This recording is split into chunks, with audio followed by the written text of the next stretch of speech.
ക്കാരോട് ഇത്രയും നല്ലൊരു കോർപ്പറേറ്റ് ആയിട്ട് സംസാരിക്കുന്നതും അത് ശൈത്യം മാത്രം. രാവിലെ കുറെ ആൾക്കാർ വന്നു രേണുസുതിയൊക്കെ വയ്യാന്നൊക്കെ പറഞ്ഞ് വീട്ടിൽ പോയി. അല്ല അത് അകത്തും വയ്യായിരുന്നല്ല, അകത്തും വയ്യായിരുന്നു. അല്ല അകത്തും വയ്യായിരുന്നു പുള്ളിക്കാരത്തേക്ക്.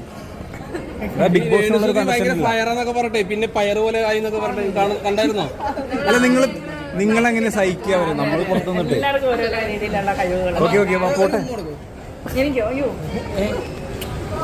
ആ ലവ്ലി ഓ വീട്ടിലേക്ക് മടങ്ങി വന്നില്ല. ഹാപ്പി അല്ലേ ചേച്ചി? ഇനി നമുക്ക് ബിഗ് ബോസിന്റെ ഇതിനകത്ത് കാണാം, ഫൈനലില് എന്തായാലും തിരിച്ചു എൻട്രി ഇട്ടേ പോവോ?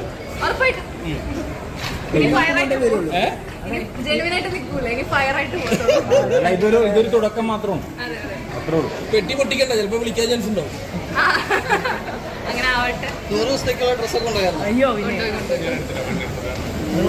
ഒരു 150 ഡ്രസ്സെല്ലാം കൊണ്ടുപോയിട്ടുണ്ട്. ബിഗ് ബോസിന് പോണതിന് മുമ്പുള്ള പർച്ചേസിങ് എത്ര രൂപയായിരുന്നു ഏകദേശം? 1 ലാഖിന് മുകളിലായിട്ടുണ്ട്. 1 ലാഖിന് മുകളിൽ എല്ലാവർക്കും ഉണ്ടായിട്ടുണ്ട്. കാരണം ഡ്രസ്സ് മാത്രമല്ല, അതിന്റെ ആക്സസറീസ്, പിന്നെ ചപ്പൽസ്, അങ്ങനെയൊക്കെ കുറെ സാധനങ്ങൾ കൊണ്ടുപോയിട്ടുണ്ട്. 2 ആഴ്ചത്തേക്ക് കിട്ടിയില്ലല്ലേ?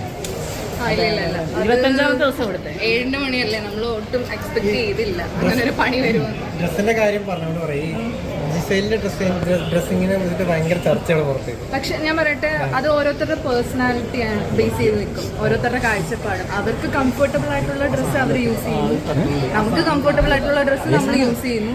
അത് കാണുന്നവന്റെ ഇതെടുത്തിട്ട് ഈ പറഞ്ഞത് എടുത്തിട്ട് എഡിറ്റ് ചെയ്തിട്ട് വേറെ എന്തെങ്കിലുമൊക്കെ കാണിക്കാൻ വേണ്ടിട്ടല്ലേ അവിടെ വേണ്ട. ഇല്ല, ഞാൻ ജെനുവിൻ ആയിട്ടാണ് പറഞ്ഞത്.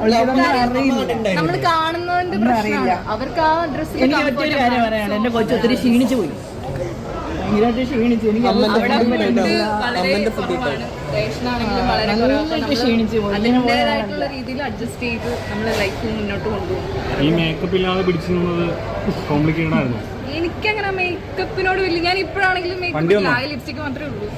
മേക്കപ്പ് ഇല്ലാതെയും ജീവിക്കണമല്ലോ. അതായത് നമ്മൾ പണ്ട് കാലത്ത് എങ്ങനെയാണോ ജീവിച്ചിരുന്നത് അതേപോലത്തെ ഉള്ളൊരു ലൈഫ് സ്റ്റൈലായിരുന്നു അവിടെ ആ ഒരു 2 ആഴ്ച.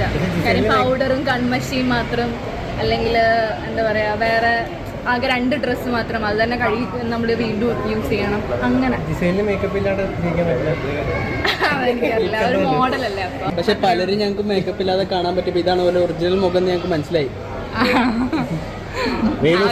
പീസ് കൊണ്ടുവരാനായിരിക്കാം പണിപ്പുര എന്നുള്ളൊരു സംഭവം. പേന് കണ്ടായിരുന്നു. ഇല്ല അത് ആരുടെ തലയിലെ പേരില്ലാത്തത്? എല്ലാവരുടെ തലയിലും പേര്, ആണിന്റെ തലയിലും പെണ്ണിന്റെ തലയിലും.